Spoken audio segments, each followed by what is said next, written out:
once upon a midnight dreary, while I pondered, weak and weary, over many a quaint and curious volume of forgotten lore. While I nodded, nearly napping, suddenly there came a tapping, as of someone gently rapping at my chamber door. "'Tis some visitor," I muttered, tapping at my chamber door. Only this, and nothing more. Distinctly I remember, it was in the bleak December, and each separate dying ember wrought its ghost upon the floor.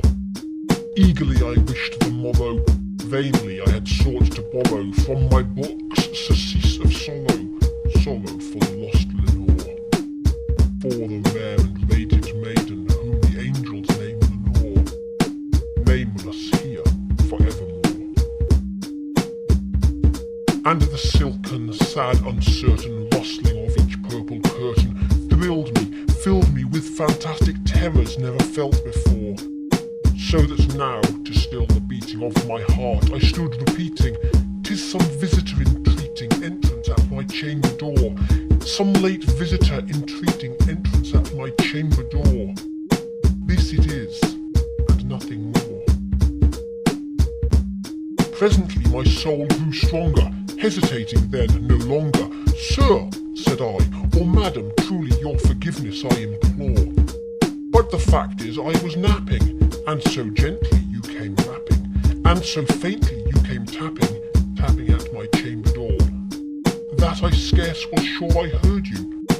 Here I opened wide the door.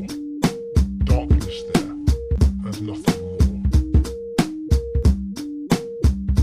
Deep into that darkness peering, long I stood there wondering, fearing, doubting, dreaming dreams no mortal ever dared to dream before.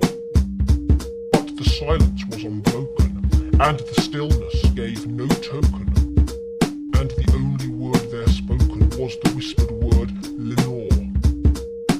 This I whispered, and an echo murmured back the word Lenore. Merely this, and nothing more.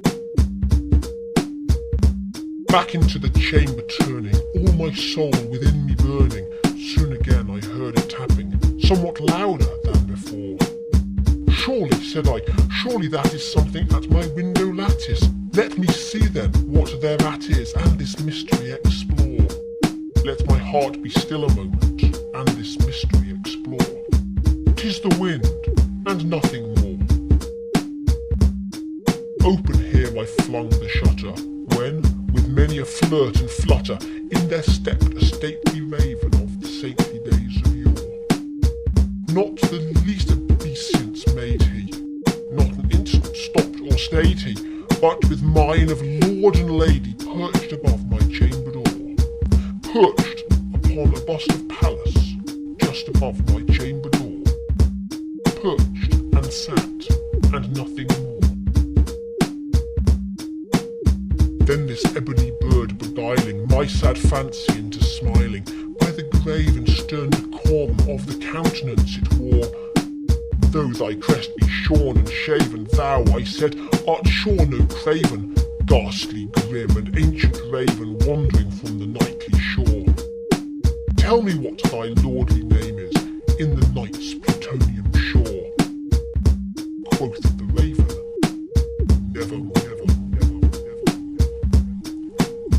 Much I marvelled at this ungainly fowl to hear discourse so plainly, though its answer little meaning, little relevancy bore.